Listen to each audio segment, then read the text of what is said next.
my little rays of sunshine. How are you all doing out there today? I'm Michelle the Introvert, and today I can happily say that I am at one of Yarmouth's wonderful local community gardens, and I am here with this wonderful gentleman who is very, very knowledgeable, and his name is Les Barber, and he does a lot of work in this community garden. And I had asked his permission just to ask him a few questions about what he likes about being in the community garden. Les, when did you first start working in this community garden? I started in 2013 when I first started the community garden. I built 36 beds, and I've expanded now up to 175 beds now. Wow, and that's in this community garden right here? Yeah, this is in the same garden here, yes. Wow. So what made you first become interested in gardening? I've always been interested in gardening. I shouldn't say always, but I have been for a lot of years. When I was in Ontario, I had a little small greenhouse, and I would sell plants to the rest of the employees that I worked with, and so I've always been involved in plants and things like that. But when I got down here, I seen a space of ground that wasn't being used, so I decided I'll see if I can get permission to start a community garden here. So that was it. So what, are you like one of the managers here, would you say, or? Yeah, we have our committee here that we form, and so it's just to kind of keep tabs and keep everything under control. Right. Stuff like that. So what are some of the responsibilities that you have in this garden? Well, besides looking after my own stuff, I basically keep an eye on what everybody else is doing, and we have here this year, we have 2 students here working for us here that we got a government grant to have them here, and so they've been very, very good. The one here is Gimon. He's been here for, well, this is his 2nd year here now, so he's well acquainted with what to do. And we have another student here. He's basically quite young. He's only 17, and a tree morning star. And this is his first job, but he is a good worker. Oh, that's good. What would you say is the most fun thing about gardening? Watching your produce grow. Yes, I can understand that. I can understand that. Well, thank you, Les, for your time. And I was wondering, could you show us a little bit, give us a little tour of the garden? Yes, I will. Okay, thank you.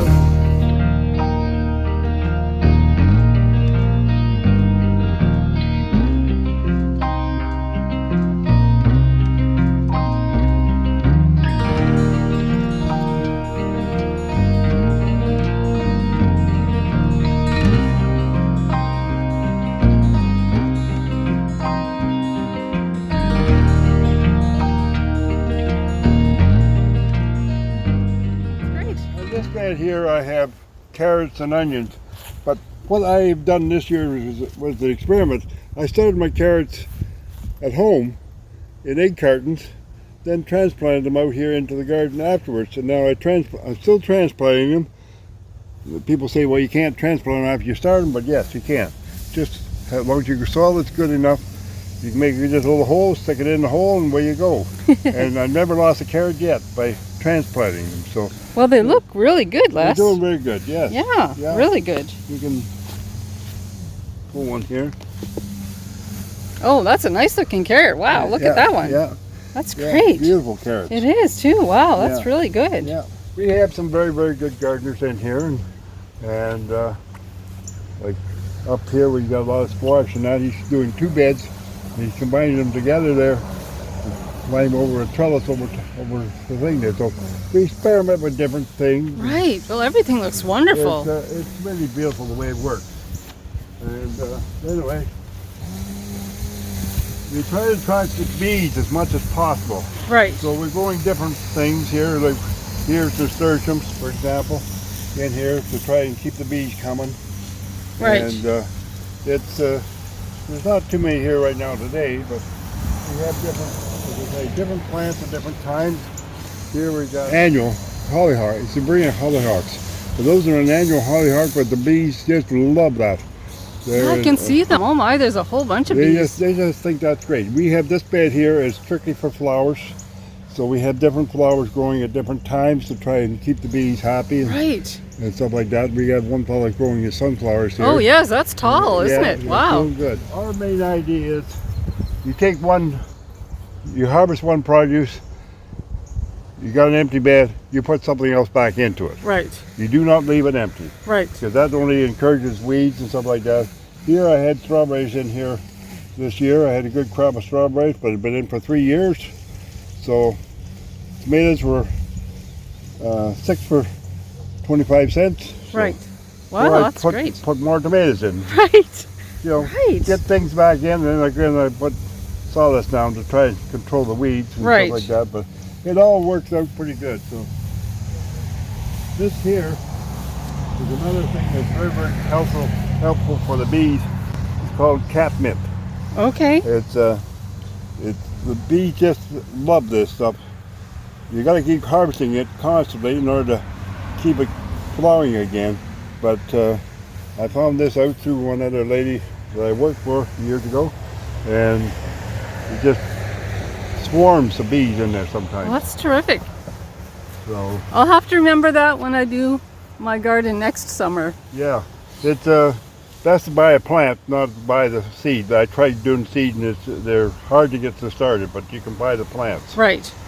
So peas are still doing, but they're coming out by the more. I just figure I need room for. I'm going to put beans in there right away. Right. And get some more things growing. So are these your peas here? These are my peas here. Okay. Yeah. Wow. Wow. So, you got a nice setup here. Edible pod peas. So. Right. They've been doing very, very good this year. Hard to get started. This here bed is melons. First time I've ever grown melons here, because we don't usually have the heat units. But this being the year it is, I thought it might be a good year to try it, and we're growing nothing but melons in here. Wow. And again, the bees love on the flowers and stuff like that. Oh, so yes. You plant a few other marigolds and some other plants in there that the bees are going to be attracted to, then they go to the next ones as they go by, you see. So it's an ongoing learning experience when you start doing some of these things. This is my ginkgo tree, very, very rare tree, and it got given to me there, and I thought I lost it there, but 2 years later it started growing again. Wow. So its idea is you don't want two, because then they get the smell. They pollinate, then you get the smell. It's very, very strong. Okay. In here, I'm growing chamomile along with some other things here. There's just a real assortment in here. But the idea is to, again, attract the bees, keep the beneficial insects coming. So, so I had turnips growing here this year. These have all been transplanted. I had them growing in another bed, just weren't doing that good, so I transplanted some into here, away they went. Wow, so that's terrific. Same thing with parsnips. Parsnips going right in here along with them. So wow. We got beans in here, and then we got dill. Oh yes, right, and, there's some dill. You always like to grow a little bit of dill there, because again, the beneficial insects love it. Are you making pickles with the dill, Les? I do once in a while, but I don't think I will be this year. Okay. I didn't grow any cucumbers this year. There is people that have cucumbers in here, but I have not had a chance to get started on cucumbers. I ran out of room. Oh. But anyway, this lady here just finished pulling her potatoes out here just yesterday. Okay. Did she get a lot of potatoes? She said she had quite a few there. In fact, she got one she missed there. Oh wow. But she was just right there. Her niece in here, who's only 6 years old, got very, very excited. This plum tree here, the yellow plum, is doing majorly well this year. It's just completely loaded. So wow, I guess it is. And it'll be ready in about a week to 2 weeks time. So I just gotta watch and don't let it get too far on, and then I'll be all right. But again, gotta water constantly in order to be able to keep holding the fruit. If you don't have enough water, then you lose the fruit. Right. So, tomatoes there. It's different people grow different varieties and stuff like that. Some of them are very large, stuff like that.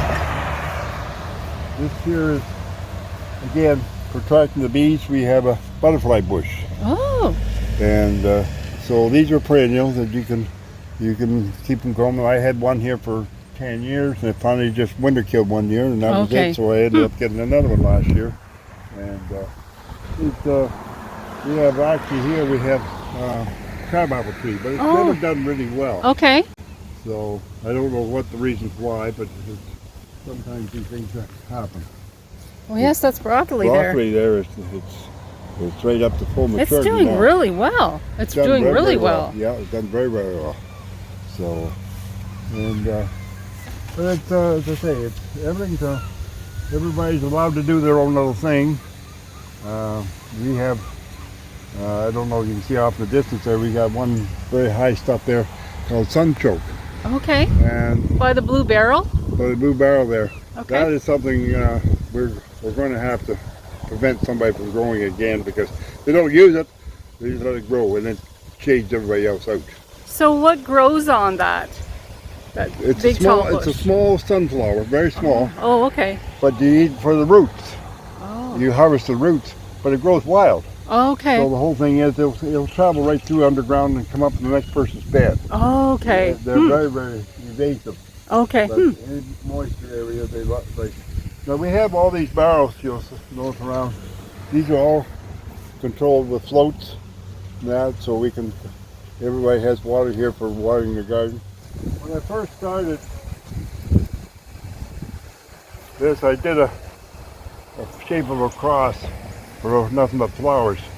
We were having to do a massive cleanup on it this year because it got so overrun with certain types of plants, daylilies and some of the different things, but we also ended up with wild morning glory, and that is very, very hard to get rid of. So we just said, that's it, we got time, we're going to clean it all out and plant some stuff back again, give some stuff away and stuff like that.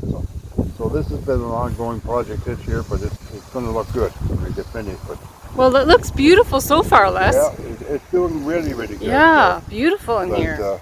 In a way, we can go down this other way again. Sure. And, I have 2 plumcott trees. There's a sample on one of them. Oh, wow. Now they're a cross between a plum and an apricot. Okay. And they have done good. But the one tree there, I'm losing it. They winter killed 2 years ago with the bad weather. But this one here, well, it's coming. I got to pick that this week. It's got some niches on it there, and they're just a little different taste, right? And stuff like that. But they're very nice fruit. I've canned with them already before. How old would that tree be, Les? That tree would be about 7 years old. Okay, well, it looks really healthy. Yeah, it's doing good. This one, as I say, different variety, but it's not doing as good. It winter killed very, very badly. Okay. And I may end up having to take it out. I'll just give it another year to see whether it comes back or not. Right. This is an Asian pear. Oh. This is as you can see, they're very round. They look like an apple. Oh, yes. And they don't harvest until probably Thanksgiving or a little later. Okay. But they're very, very nice pear, and the tree don't get that big, so I like it. This kind of tree came from Ontario. Oh. And I tried to experiment, and I like the pears on it. Last year had over 60 pears on it. Wow, that's amazing. But I lost one branch on it. Okay. It's too heavy. And this year I got the same problem with this branch. It's way too heavy. Okay. And that, but it's doing good. Do you find that your trees do okay? Like in September here in Nova Scotia, it's usually the hurricane season. How do they manage in that type of weather here? So far, so good. But I lost one tree, again, a pear tree, that was a different type, but it never produced. Okay. It was a regular pear, I don't know what Bartlett or Clapp's favorite wood it was, but it just never produced. It just kept getting taller and taller, and that's the trouble with pear trees. They go for height, but not having fruit when they're low down. Right. So I ended up with that. Wind caught it one time and knocked it over, and found out the roots had rotted out. So, so that's the only one I've ever lost because of that. Okay. most of my trees, I have one on the far side that I didn't show you, but it's a 5-fruit tree. Okay. Cherries, plums, apricot, and I think there's something else in there too. But anyway, I lost a couple of them right off the bat. They were killed because they're grafted. But anything's grafted, you got to be careful. These are all grafted trees. Oh, okay. So until they get through the first year or two, they can be a bit of a problem. Now over here, I have black currants. Oh, black currants. Oh my, look at those. I've harvested over 5 pounds so far, 5.5 pounds. Oh my goodness. And it's been a bumper year for them this year. Wow. So are they hard to grow, Les? Black currants? Yes, They are? They are a little bit difficult. They take a long time. Oh. Those ones there are 10-year-old, almost 10-year-old plants. Wow. The other ones are 6 years old, the bigger ones. And this was the first year they ever had fruit. Oh, really? Wow. So, yeah, it just takes forever to get them to produce because you can't prune them in the spring. You must only prune in the summer, and that's otherwise they're very sensitive that way. They're not like red currants. Red currants are tough things, but we had a good crop of red currants here this year, but the birds also said that we like them too. So. Oh, okay. So they kind of cleaned us out. Oh, gee. But that's the way life goes. Yeah. Our big thing here is to keep the deer out. Yeah. And we have been a lot better this year than what we have other years, but we got...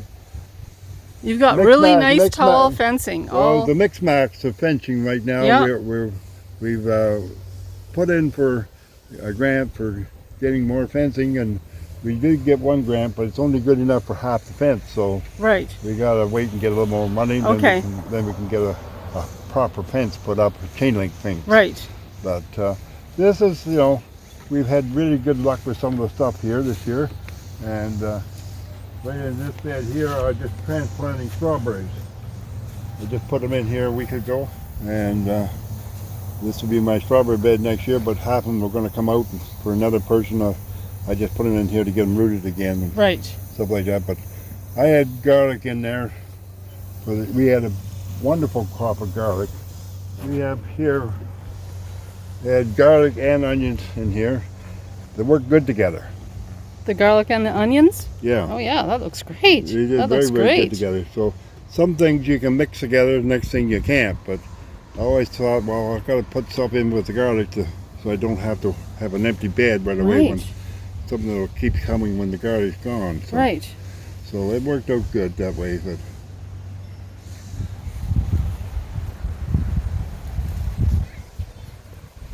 one of our big pests here is this white butterfly. I call it the white butterfly, but cabbage butterfly. Okay. They're a big pest, so we try to put some different things around to keep them so they don't want to land here. Right. If you put certain plants around, they don't like the smell. So we haven't got that perfected yet, because our cabbages and that, they've been landing on them, and we try not to spray them. Right. But we try everything we can to. We haven't got, as I say, really good thing going there yet, so we'll work on it and see how well it goes. All squash here. This again, I had planted marigolds in here to try and track the bees coming in, but of course squash took over and you can't find any marigolds anymore, but the bees have now located the squash bed and they're in here every day. A dozen or more in here at any one time, so they're constantly in there. That's great. That's wonderful. There's the size oh my goodness, look at the size. This year, so. That's incredible. Those are beautiful. We had over 150 garlic this year. Wow. And so it's busy drying night now. I take it out every so often and hang it up in a friend's shed just to cure a bit longer. And the idea is to keep it out of the sunshine and keep it out of the rain. I planted this corn in egg cartons and started the seed. Then I brought it out. Everybody says that'll never work. Well, as you can see, it did good. It sure did. It looks terrific. And And of course I'm planting beans in between the rows of corn. So we're getting mold in on the beans bit, but we're still getting a good crop of beans, even with all of that going on there. One bed here, this lady likes to grow buckwheat along with everything. So most of your strawberries and that you can't see in there, but she had strawberries, and she got garlic, and it's just a mixed match. But she has the buckwheat goes to seed every year, and seems to be working for her. Wow, so that's good. it's a good way of doing it. And last but not least, this fellow here, he grows his cucumbers way up on the high trellis. Oh yes. He does a very good job with it. He's done it for several years, and it's worked very good for him. So It would be easy to take the cucumbers off there it's too. easy to harvest and that. And they do far better. And they keep nice and straight Right. when they're hanging up on there like that. Anyway, that's kind of a general tour. Well, thank you. Thank you. You're welcome. Les, I want to thank you so very much for your time, for answering the questions, and just giving us a wonderful grand tour. This has been a lot of fun. Oh yeah. Thank you so very much for your time. You're quite welcome. We appreciate it. Thank you. Yeah.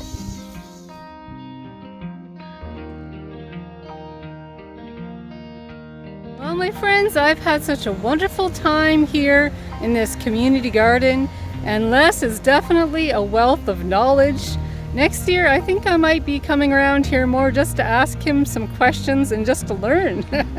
Yes, Les is such a great guy. He's such a nice person, and I've thought that the tour that he gave me was wonderful. And my friends, if you like this vlog, please give me the YouTube thumbs up or press that subscribe button. That would be great. And I have more vlogs coming up, so stay tuned, and I'll talk to you all soon. Talk to you soon, my friends. Bye. Bye.